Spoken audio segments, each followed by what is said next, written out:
sebagai pasangan yang memang udah punya kopi di rumah, yang punya anjing peliharaan, gue nggak ngerti kenapa suaminya tuh kok agak antagonistik ke si Jun gitu dari awal gitu ya. The Talkies, ngomongin film bersama Bayu dan Edoy. Selamat datang di The Talkies, ketemu lagi bersama saya Bayu dan saya ditemani oleh Edoy. Episode kali ini kami akan membahas film Jun dan Kopi yang tayang di Netflix. Jun, Kopi, kita akan kedatangan keluarga baru loh. Udah siap belum?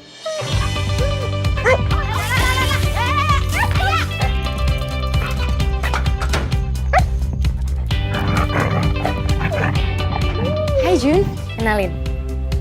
Ini Karin. Sebelum kita bahas filmnya, mohon subscribe-nya yang belum subscribe, karena dengan subscribe Anda akan sangat membantu channel kami dalam mengembangkan konten-konten berikutnya.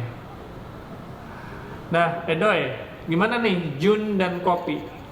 Iya, Jun dan Kopi, karya sutradara Noviandra Santoso. Ini film kedua dia setelah film horor, gue lupa, Rumah Merah, Pintu Merah.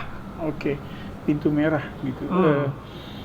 Nah, ini angin segar banget Jun dan Kopi karena sudah sekian lama kita film Indonesia nih nggak ada film yang tokoh sentralnya hewan gitu ya. Hewan? Pernah ada nggak ya? Tahun 70-an kalau nggak salah. Kalau tahun 70-an tuh ada yang sama-sama anjing juga, Bonnie dan Nancy atau apa, lupa gue. Gitu. Gue sendiri belum nonton gitu ya. Tahun 7... Ya karena anjing paling gampang, maksudnya pinter ya, gampang dilatih untuk hal-hal seperti ini gitu ya. Gitu. Nah, jadi ya benar, ini angin segar, hiburan buat keluarga, ceritanya memang ringan gitu loh. Ringan tentang anjing yang diadopsi, kemudian oleh pasangan muda yang memang di rumahnya udah punya anjing juga, kemudian pasangan ini punya anak, anjingnya tumbuh bersama si anak gitu kan, kemudian anaknya punya penyakit asma, sempat hilang, si anjingnya juga ada sedikit kurang akur sama pemiliknya, sebenarnya gitu-gitu aja sih. Jadi gitu. Ya tentu konfliknya ada, si tuannya pergi liburan, anjingnya menyusul, di sana membantu tuannya ya. Karena anjing kan ini dia nginep di sebuah villa yang memang nggak boleh ada hewan gitu kan, no pets are allowed gitu. Jun dan Kopi, si Jun ini anjing yang diadopsi dan Kopi ini anjing memang udah dipelihara lebih dulu. Nah itu sama-sama tinggal di rumah gitu loh. Tapi karakter dua anjing ini berbeda. Si Jun ini karena memang anjing jalanan kan ya, dari awal tuh dia memang lebih punya jiwa pemberontak gitu loh. Sementara si Kopi itu yang manut-manut aja. Penurut. Gitu. Dari si Jun ketika nggak diajak, dia somehow bisa nyusul gitu. Memang ada, kalau menurut gua ada simplifikasi dalam plot gitu ya. Nah, lu sendiri gimana, Bay? Lu sebagai dog lover, Bay? Gue sebagai dog lover, ya gue sih terus terang semangat banget ada film tentang anjing. Tapi memang gue sebagai dog lover, gue terus terang belum nonton Marley and Me. Kenapa? Karena gue tuh nggak tega kalau ngeliat, gue takut kalau ada set ending tuh gue nggak tega nontonnya. Marley and Me udah ketahuan kan ya, dari bukunya tuh udah ketahuan bahwa si Marley akan out. Ya kan itu dari buku, dan gue udah denger gimana endingnya, gue sampai sekarang belum nonton. Karena memang gue sebagai pemilik anjing, gue suka anjing, terus gue nggak mau film yang sedih banget gitu loh. Cuman karena ini film Indonesia yang belum pernah ada, belum pernah dilihat, gue juga semangat nih pengen nonton. Gue berharap nggak terjadi sad ending ya, tapi ya kalau yang pada belum nonton nggak mau dengerin endingnya, mungkin bisa nonton dulu filmnya, karena mungkin ada spoiler di review kita ini. Nah, kalau kalian udah nonton filmnya, nanti akan tahu bahwa endingnya ya nggak terlalu bahagia juga gitu. Oke, Bay. Jadi gini, ini kan ya, memang kalau menurut gue si jenisnya apa sih? Pitbull ya? Pitbull yang Kopi ya? Yang Kopi Pitbull. Kalau si Jun itu apa? Jun gue nggak yakin tuh apa. Oke. Nah, jadi kalau menurut gue ini terutama yang Jun ya, itu impresif banget gitu ya, maksudnya kebayang kan susahnya gitu kan ngedirect hewan.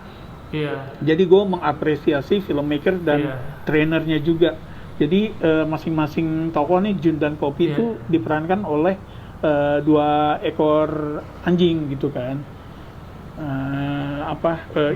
Jadi si Jun oleh 2 ekor anjing, si Kopi oleh 2 ekor anjing gitu, dan makin lengkap penderitaan si filmmaker ketika memang si tokoh hewan ini disandingkan dengan tokoh anak kecil gitu. Iya, berat ya. Berat itu kebayang sih gitu loh. Cuman dari skenario-nya emang memfasilitasi juga, kalau gue ngeliat memfasilitasi bahwa ini bisa nih difilmkan kayak gini gitu.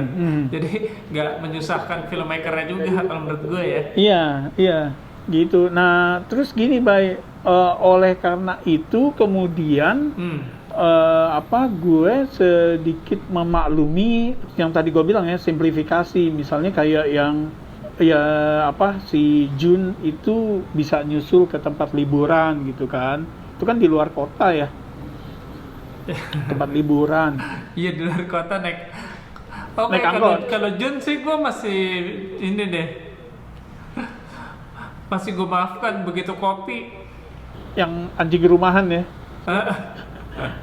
gitu nyampe juga gitu. Nah itu agak yang harus benar-benar agak far-fetched sih ya gitu ya, agak kejauhan gitu.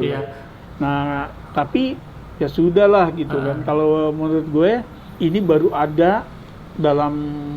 pertama kali ada dalam sekian dekade, ya nikmati gitu loh.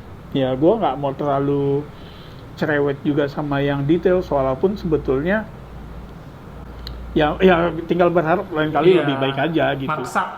Oke. Iya, memang banyak yang maksa dalam tanda kutip, tapi ya akhirnya dimaafkan karena untuk ya mau gimana lagi gitu. Iya.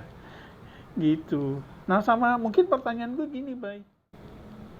Ketika maksudnya gue nggak ngelihat terlalu banyak perubahan fisik pada Jun, padahal dalam cerita ini kan stretch-nya lumayan panjang ya. Dari si Aca itu belum hamil ya, sampai si punya anak lumayan usia sekolah gitu ya. Si Junnya segitu-segitu aja maksud gue. Iya, mestinya sih ada perubahan ya. Film luar tuh bisa ada stand in-nya, misalnya anjing pemeran utamanya A, bisa ada pemeran B-nya yang jadi dia juga gitu. Jadi di sini juga kan, baik kan si Jun tuh ada 2. Cuma maksud gue gitu ya? si tokoh Jun di filmnya ini kok nggak yang dari ukuran kecil, sedang, besar gitu loh. Sementara kan filmnya bertahun-tahun nih. Gitu. Nah terus satu lagi yang gue agak kurang ngerti, sebagai pasangan yang memang udah punya Kopi di rumah, yang punya anjing peliharaan, gue nggak ngerti kenapa suaminya tuh kok agak antagonistik ke si Jun gitu dari awal gitu ya. Iya, kalau gue mikir juga kenapa gitu, apakah dia pencinta anjing juga enggak gitu. Karena ya apalagi dia kayaknya udah punya udah punya tradisi sama si Kopi, selalu salaman kalau pulang. Gitu. Nah, gue rasa kalau ada Jun pasti nggak masalah banget. Dan ini gue juga ngeliat juga yang agak mengganjal dari gue, ada favoritisme ya antara si bapak sukanya sama Kopi, ibunya sama Jun. Sementara anaknya juga apa nanya Jun juga. Jun gimana? Maksud gue Kopi ya walaupun gitu juga harusnya juga istimewa juga buat keluarga. Iya, jadi memang agak kurang imbang. Iya, itu tadi yang si tokoh suami. Jadi lain hal kalau memang misalnya dalam ketemu pertama terus langsung terjadi apa gitu. Ini kan enggak. Maksud gue ketika si Jun dibawa ke rumah, suaminya belum pulang, itu kan si tantenya udah bilang, nanti takut si Mas pulang gitu kan. Ayo harus disembunyiin. Kayak gitu loh. Jadi establishingnya kayak aneh bahwa suaminya tuh nggak suka anjing gitu. Dan again dia punya. Itu sih menurut gue yang soal konsistensi. Nah, yang gue juga agak kurang dapat, gue kurang dapat adalah motivasi si anak itu untuk kabur dari, ya emang dia dibully oleh temennya. Iya. Tapi motivasinya dia untuk kabur ke hutan itu bagi gue kurang kuat sih. Iya kan dia tinggal balik aja ke villanya, iya gak sih? Iya, kecuali memang dia didesak terus dia melihat satu-satunya jalan keluar. Apa kayak misalnya dipikirin, kalau menurut gue kurang dipikirin banget nih dalam reading atau dalam draft keberapa skenario nya, kurang dibahas nih kayaknya. Motivasi kalau menurut gue sih pribadi agak kurang kuat ya. Iya. Itu tadi kalau menurut gue ketika lo nonton dalam mood yang mood lo lagi oke, nonton ini sekeluarga, ya itu bisa dinikmati gitu ya. Kelemahan-kelemahan yang kayak tadi bisa, karena kan bisa dimaklumi. Ya heroisme si Jun ya, si Jun ini dengan hebatnya bisa mengarahkan bapaknya juga ke tempat si anak itu.